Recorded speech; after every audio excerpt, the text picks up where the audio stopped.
Crime control news میں خوش آمدید. میں ہوں آپ کی ہوسٹ رزینہ خان. آپ دیکھ رہے ہیں کرائم کنٹرول نیوز HD. مزید جانتے ہیں ہمارے نمائندے کی اس رپورٹ میں.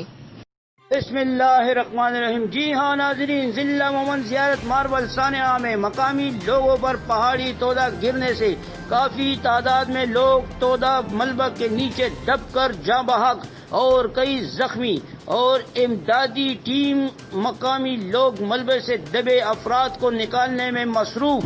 آئیے دیکھتے ہیں. Crime reporter Urdu HD news Muhammad Saleem Khan, Peshawar. مزید خبروں اور اپڈیٹ کے لیے دیکھتے رہیں crime control Urdu news HD. اللہ حافظ.